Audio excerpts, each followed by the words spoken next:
बिस्मिल्लाहिर्रहमानिर्रहीम। Welcome to learning career channel. So guys, आज का जो हमारा टॉपिक है वो है कार्पल टनल सिंड्रोम। तो ये अपर लिम्ब में बहुत इम्पोर्टेंट टॉपिक है कि इससे लाजमी एक क्वेश्चन पूछते होते हैं आपका कोई भी एग्ज़ाम हो।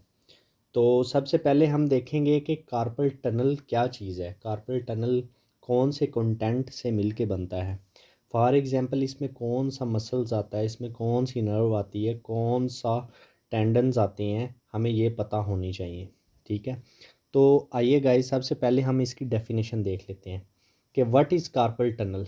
एक्चुअली कार्पल टनल हमारे पास कार्पल टनल सिंड्रोम जो होता है, पहले इसकी डिफ़ाइन देख लेते हैं। कार्पल टनल सिंड्रोम इसमें क्या होता है कि हमारा जो है मीडियन नर्व वो कंप्रेस हो जाती है। ठीक है, जस्ट इतना याद रखें कि इन विच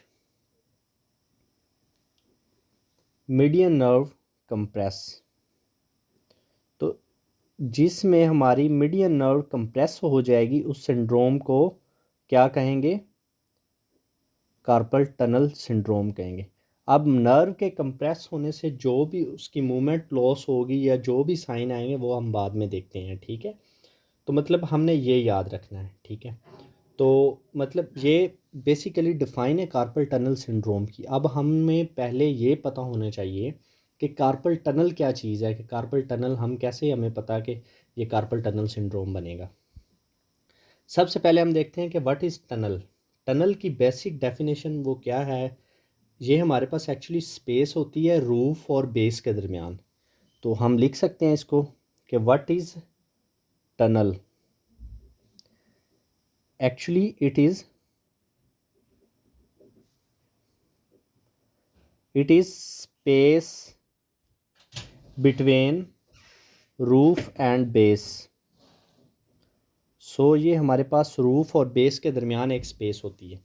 ठीक है, इसको हम टनल बोलते हैं। जनरल सिंपली वो कह सकते हैं हम। आफ्टर दैट हम देखेंगे कि what is carpal tunnel, carpal tunnel कैसे बनता है। फॉर एग्ज़ाम्पल ये मैं अपनी कार्पल्स बना रहा होता हूँ। ये कार्पल्स बोन पड़ी होती हैं हमारी, 8 कार्पल्स होती हैं ना। आपको फार्मूला याद होगा, she looks to pretty try to catch her. ठीक है, अब कार्पल टनल के ऊपर जो है ना, यहाँ पे हमारे पास 4 इन नंबर टेंडन्स पड़े होते हैं। कार्पल टनल के ऊपर 4 इन नंबर्स बाजू की तरफ टेंडन्स पड़े होते हैं। इन टेंडन्स का क्या नाम है हमारे पास, flexor digitorum profundus. Flexor digitorum profundus. ठीक है, ये 4 इन नंबर होते हैं। ठीक है, तो ये गाइस आपको पता होने चाहिए। हमारे पास कार्पल्स होती हैं, ये क्या है, हमारे पास कार्पल्स हैं, 8 कार्पल्स होती हैं एक हैंड में।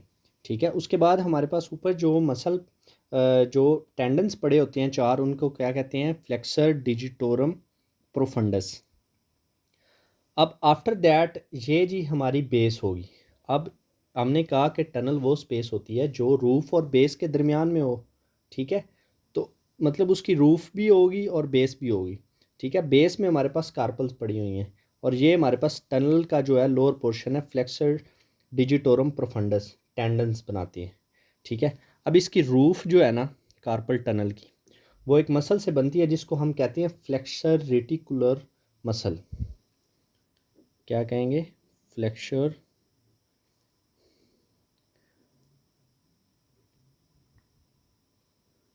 Reticulum muscles. ठीक है, ये एक मसल बनाता है। ठीक है, अब इस मसल के नीचे भी 4 टेंडन्स पड़े होते हैं। ठीक है, ये सारे कंटेंट हैं गाइस, ये आप लोगों को अच्छी तरह क्लियर होने चाहिए कि नीचे कौन सा टेंडन होगा, फ्लेक्सर डिजिटोरम प्रोफंडस होगा। अब ऊपर कौन सा आएगा, फ्लेक्सर डिजिटोरम सुपरफिशियालिस। सारी बात है ऊपर की तरफ है, तो ये तो सिंपल है एज इट, इसका नेम याद रखना, फ्लेक्सर डिजिटोरम सुपरफिशियालिस। ये 4 नंबर होती है इनकी भी। ठीक है, नीचे कौन से टेंडन्स थे, फ्लेक्सर डिजिटोरम प्रोफंडस, ऊपर कौन सा है, फ्लेक्सर डिजिटोरम सुपरफिशियालिस। ठीक है, अब इसके दरमियान में से जो नर्व पास हो रही होती है ना, वो उसे हम कहते हैं मीडियन नर्व। ठीक है, तो गाइस बेसिकली हमने ये पढ़ना था कि मीडियन नर्व कहाँ से पास हो रही होती है, इसकी कंप्रेशन होती है। ठीक है, जिसकी वजह से कार्पल टनल सिंड्रोम आता है। आफ्टर दैट इसके साइड पे जो हमारे पास एक चीज़ पड़ी होती है, जिसे हम, वो भी एक टेंडन होता है, उसे हम कहते हैं फ्लेक्सर पुलिसिस लॉन्गस टेंडन। कौन सा टेंडन पड़ा होता है? Flexor pollicis longus. ये भी एक टेंडन होता है हमारे पास। ठीक है, आफ्टर दैट हम इसकी देख लेंगे कि काजिज़ क्या क्या हो सकती हैं। इसकी काजिज़ का हमें पता होनी चाहिए। ठीक है, फ्लेक्सर पुलिसिस लॉन्गस आ गया साइड में, और मीडियन नर्व आ गई। उसके बाद काजिज़ पता होनी चाहिए, काजिज़ क्या आएंगी। ठीक है, फर्स्ट नंबर पे हमारे पास आएगी ओबेसिटी, कि कोई बंदा ओबीज़ है, उसमें ये सिंड्रोम हो सकता है। आफ्टर दैट सेकंड काज आएगी इसमें हमारे पास एक्रोमेगैली। एक्रोमेगैली वाले पेशेंट को भी ये हो सकता है। आफ्टर दैट थर्ड काज आएगी हाइपोथायरॉयडिज्म, जिसमें जिस पेशेंट को हाइपोथायरॉयडिज्म है, उस पेशेंट में भी ये हो सकता है। ठीक है, आफ्टर दैट कोई ट्रॉमा हो गया पेशेंट को, इस टनल में ट्रॉमा हो गया, ये काज भी हो सकती है।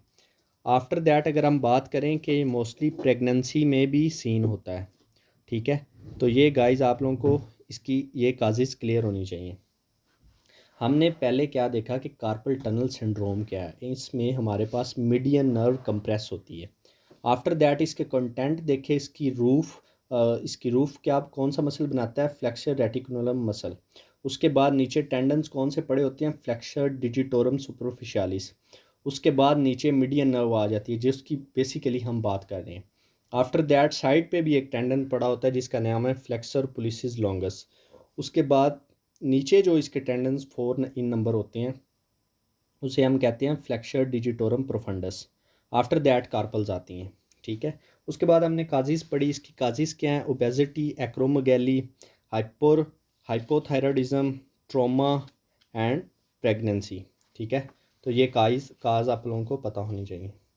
ठीक है, अब जी हम बात करें कि जी ये सिंड्रोम तो हमें हो गया, तो हमें कैसे पता चलेगा कि ये सिंड्रोम हमें कार्पल टनल सिंड्रोम है? तो जारी बात है, इसके साइन एंड सिम्टम्स भी हमें पता होने। साइन एंड सिम्टम्स, ठीक है, ये चीज़ भी हमें पता होनी चाहिए। ठीक है, फर्स्ट साइन क्या आएगा कि इसमें लॉस हो जाएगी सेंसेशन ऑफ लेटरल 1/2 फिंगर। ठीक है, तो ये इसका साइन होगा कि आप अगर एक पेशेंट की हैंड को चेक करेंगे, तो उसमें हैंड की सारी फिंगर्स को आप चेक करेंगे, तो लेटरल 1/2 की फिंगर की सेंसेशन लॉस हुई होगी। क्या हुई होगी? Loss of sensation of lateral 1/2 finger. ठीक है, लेटरल साइड पे 1/2 फिंगर की सेंसेशन लॉस हुई होगी। सेकंड नंबर पे क्या आती है जी? Flattening of the thenar muscle. अब ये मेरा हैंड है ना, इसके ऊपर वाले मसल हैं थिनार, ये नीचे वाले हैं हाइपोथिनार। ठीक है, तो थिनार मसल की फ्लैट होंगे थिनार मसल। ठीक है, तो सेकंड नंबर पे क्या आएगा? Flattening of thenar muscle. ठीक है, तो ये पता होना चाहिए आपको। उसके बाद टिंगलिंग होगी, ज़ाहिर बात है, जब आपको नर्व सप्लाई नहीं मिलेगी तो आपकी मूवमेंट ख़त्म हो जाएगी। टिंगलिंग एंड नमनेस, तो ये चीज़ें आएंगी, tingling and numbness. After that क्या देखेंगे जी? Flexion of wrist is compressed. तो मतलब इसमें चौथा साइन क्या हमारे पास होगा? Flexion of wrist is compressed, मतलब जो रिस्ट की फ्लेक्शन है वो कंप्रेस हो जाएगी। ठीक है, फ्लेक्शन और एक्सटेंशन का तो आप लोगों को बेटर पता है।